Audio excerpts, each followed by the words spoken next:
All right, greetings from Japan.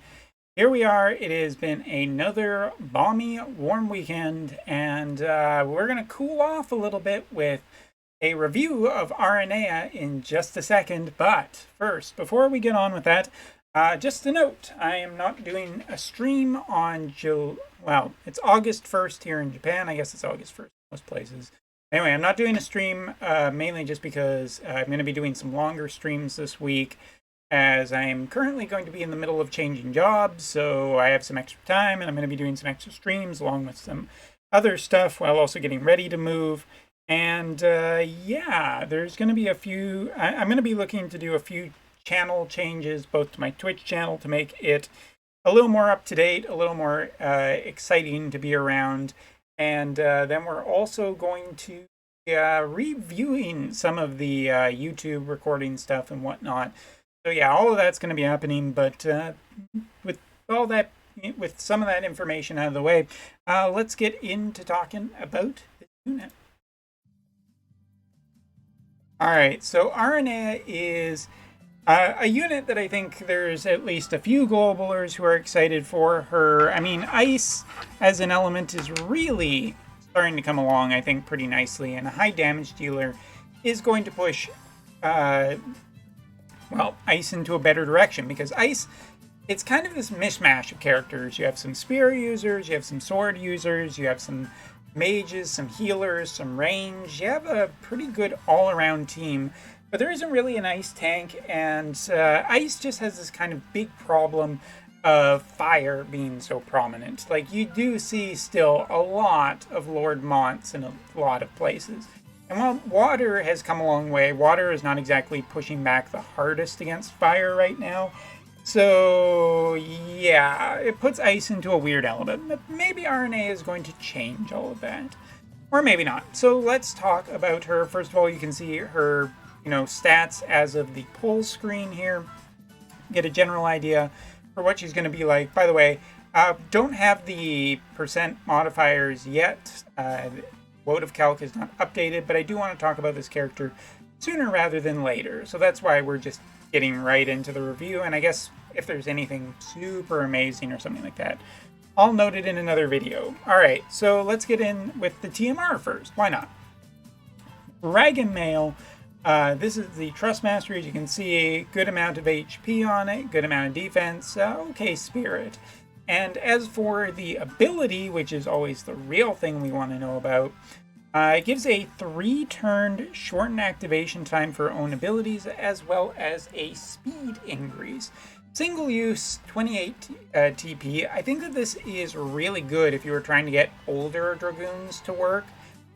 Problem with older Dragoons usually is their ability casting time can end up making it so that the unit moves out of the way of the jump, and then you ended up wasting your turn and usually AP, and then you're probably dead. So that's always a little bit of a problem. So this is a good little TMR. It depends on how much the activation is. I wouldn't imagine it to be too insane. I would imagine that it is a pretty good amount for a unit such as a Dragoon. Whether or not it's applicable to other units who have casting time, you have magic ones, which is separate from, physical ones. Magic. But casting is a little bit different.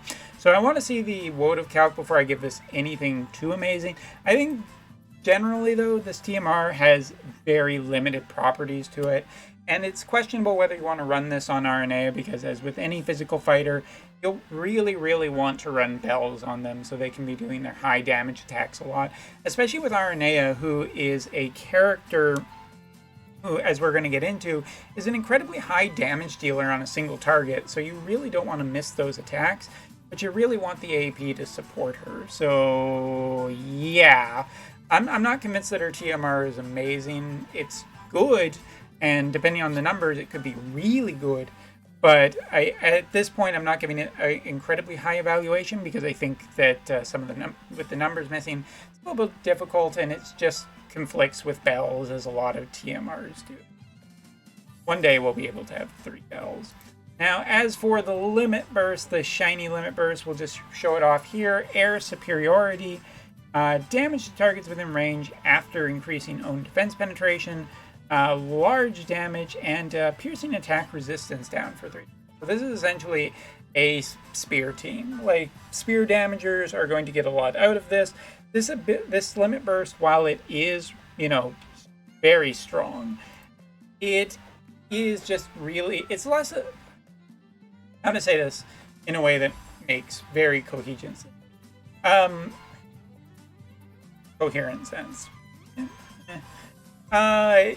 Yeah, I like this limit burst because it is powerful and it does support spear teams. So if you were looking to do an entire spear team, her plus Oberyn does make a lot of sense because you can essentially glue the team together with Oberyn supporting all elements and her supporting all spear attacks.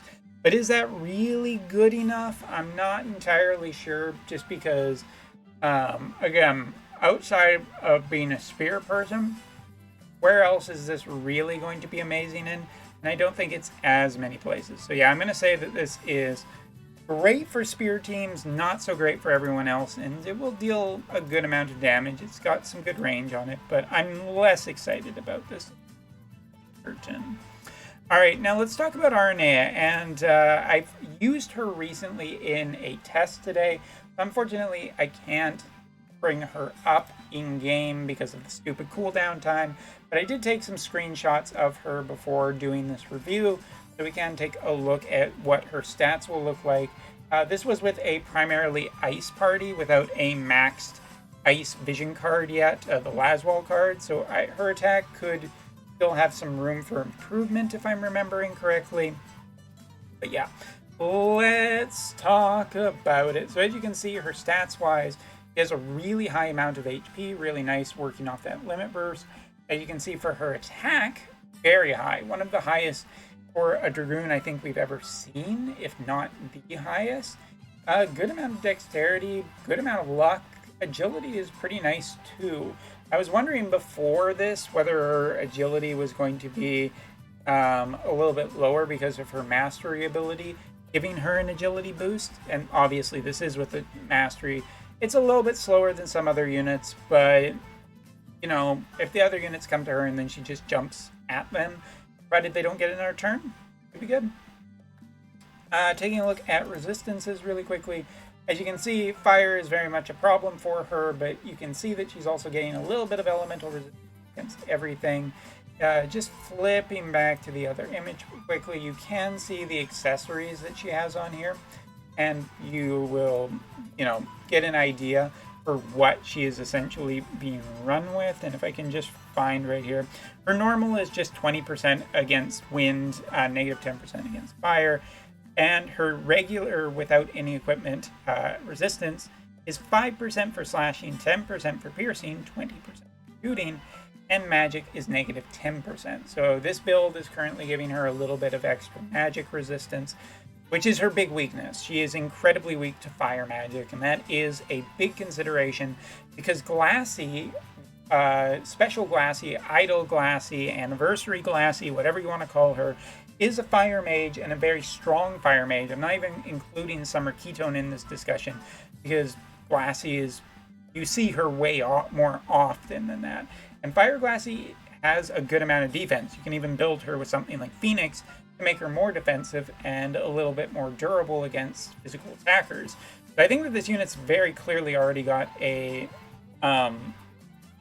very good counter in the meta that is prominent, and that could make her a little bit less interesting for some people. I mean, flavor-wise, it's fine, since RNA, mages were kind of a weak point for the Empire, but whatever. As for fire slashing, though, and fire blow, I think those are another two types of damage that you need to be considerative of. Not only that, but the more recent fire selection quest has Minwu, who is a fire elemental mage that can also cast sleep. She has no sleep resistance, naturally. So all of this paints a picture that she has very clear counters, and I think in PvP that is a big consideration whether or not you build this character. Of course, if you like the character, all the power to you. Best of luck. Choose your teams. Choose your enemies responsibly, though. Taking a look at Fighter, there isn't really anything too exciting here, other than the fact that she gets 3 supports from fighters. The one that increases her hit and probability of continuous attack counter, fighting spirit up for HP and attack up, and HP limit up as well. She also has the counter that is normal for fighters. I think most people know that by now. So it's, it's just right next to them. Not a lot of range on it. Don't think that really like the fighter counter that much. She does have a bunch of different abilities, including the teleporting ability, the HP recovery and defense up, limit for 3 turns and all of that, and she has a few other of the attacking abilities.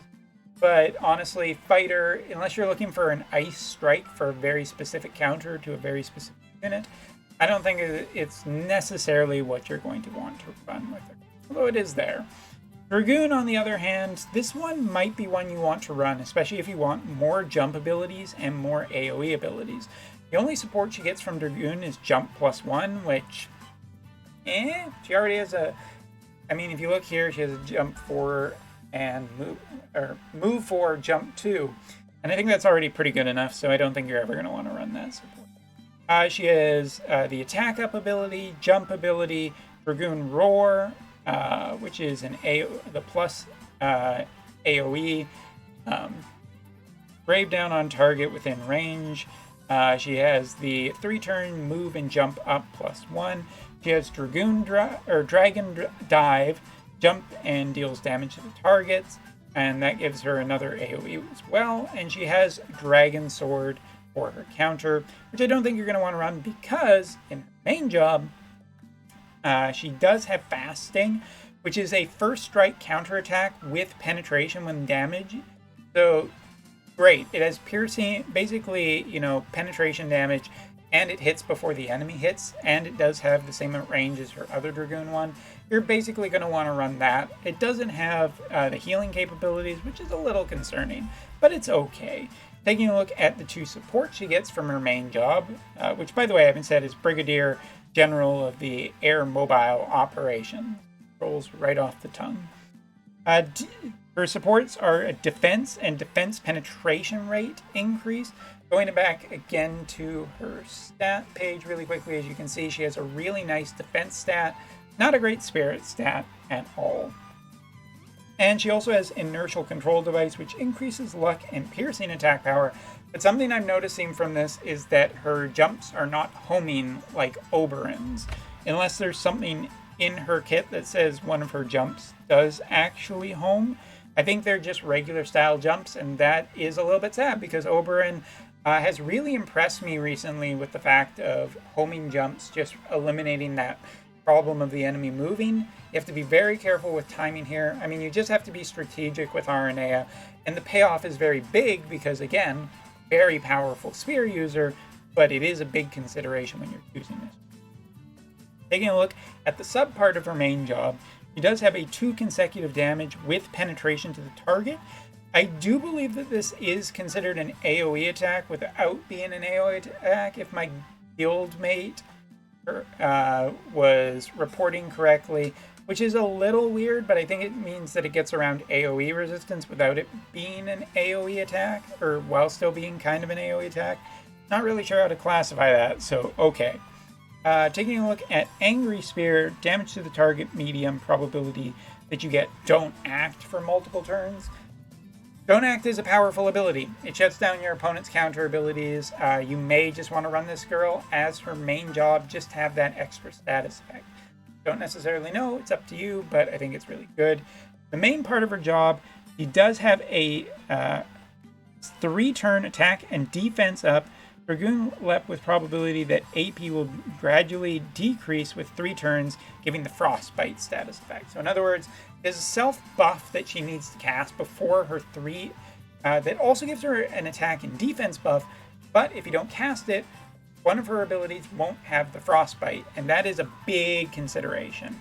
She does have high mobility, and she is going to be more of an attacker, I would imagine, rather than a buffer, which means that her AI may be less prone to casting both bells as well as Frostbite arts, which is too bad because Frostbite is insanely good, and you definitely want that on this character. She also has Brandish, deal small damage. It is a sure hit ability. She has Air, Ascendant, Jump, and damage the targets within range, plus AoE on this one after a certain period of time, and speed down for 3 turns, which is very, very good. And she has burst damage after canceling all target enhancements. Don't really need to say why that's good. Just very nice. And taking a look at her last one, Dragon Leap. After a certain period of time, after jumping, damage the target's attack resistance is down for turns. Taking a look at all of her abilities in terms of AP cost, they roughly range from about, looks like 18 is the lowest, and the highest is 30, so not that high. Not necessarily in desperate need of bells, but bells wouldn't hurt on a character like this, as it usually is for most time. But if you're running bells, and you want to make sure that bells is more accurate to being casted, you know that it doesn't have a fail rate, you're going to want higher faith, which makes her a little bit more vulnerable to mages, as well as status effects, so be considerative when you are choosing how to build this character. And into her EX, basically, her damage after canceling enhancements also removes guts on it, so she can get by in a unit with guts. Unfortunately, unlike Noctis, however, she can't get by both guts and re-raise, which is a little sad, but, you know, again, Noctis is the main character, and his attack makes a little more sense to have that. She has her X-Brandish, damage to targets medium, and is a sure hit ability. Also reduces AP consumption for multiple turns, so that's a good ability. You're definitely going to want to get into that. However, her last ability, Air, I want to say it's Air Supremacy, but I don't think that's quite how it translates. Increases own piercing attack power of allies within range, centered on self, so right, left, front, and back kind of buff. And increase the defense penetration rate of herself for 3 turns. It is very good for herself to give her extra defense penetration. I'd imagine that it's probably going to be 40 that comes off of this ability, but again, wait till Wotv count to make sure. But taking a look just at what I think about the unit, or this unit ability, job level 25 doesn't seem incredibly important unless you're really building the entire spear team, which I think mono element is still the more valuable thing to build right now, with guild raids and whatnot, elemental synergy being so strong and rewarding in some trials. I don't know if job level 25 is the most, like, really important. I think you can definitely slow roll that, but you want to get to level 115 for the AP consumption down, as well as the guts removal. That much is. So, final thoughts about Aranea is as follows. I think that she is a very powerful damage dealer. I've seen her jumps and taken her for a spin on the Aranea Spear Challenge map.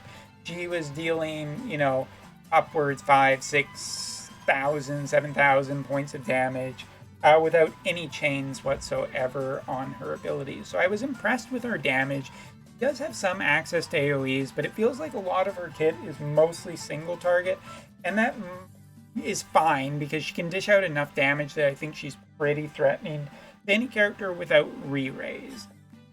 With re-raise, however, she could be a problem. However, there are some big, strong considerations. First, I think you want to think about whether or not you want to build her as a Dragoon, or as a double Dragoon, or just as a single Dragoon. I think her main kit is probably good enough to just go with status effects and whatnot. I think you're going to want to keep her mobility generally a little bit lower, just so she has more time to cast her buffs, because she seems incredibly aggressive. And I think that overall her TMR, while would be nice for her, maybe it's not good enough to be run. Maybe you don't want to run it. Maybe you want something else. But, you know, because bells is just so important. But in terms of her place in the meta, I can see her being good against specific teams and as a good counter. Like, she, I think feels really synergistic with someone like Oberyn, for example. Because if you have Oberyn as an Earth Elemental character, the natural counter is Wind. And that makes sense because there have been a fair number of Oberyns around recently, so it feels like Wind might become a popular element. Aranea synergizes spear-wise, damage-wise, and can get out a good amount of damage while also taking care of the wind units very nicely in PvP. However, Fire Glassy is a big consideration, has already shown that she's incredibly powerful in PvP, and I think with the Fire Selection quest with Minwu as well, who is a white mage, and if you consider the fact that you could have a mono element, pure fire white mage with some damaging abilities and some really strong buff abilities for the fire element, Mont, who's already proven that he's really good, and Fire Glassy in combination, I think that it's a little dangerous. So if you're going to commit to this character, hard commit to her, make her really strong, and choose your enemies wisely. But I definitely think that she is not going to be insanely meta-defining at this point, because again, fire just ruins it for everyone. We need like a really, really good double cost water UR who's just good against all fire, who just shuts down fire, and then the ice will flow. Because you could also put her with regular Glassy. There's considerations to me. Anyway, I give Aranea strong points. I think she's very, very powerful. I don't think that she's as utility or strong as some of the other 15 characters, just because of their elements or how well they synergize with a ton of other characters. But if you're looking for spears, have no fear. This is the character. Anyway, thanks for watching, and see you in the next video.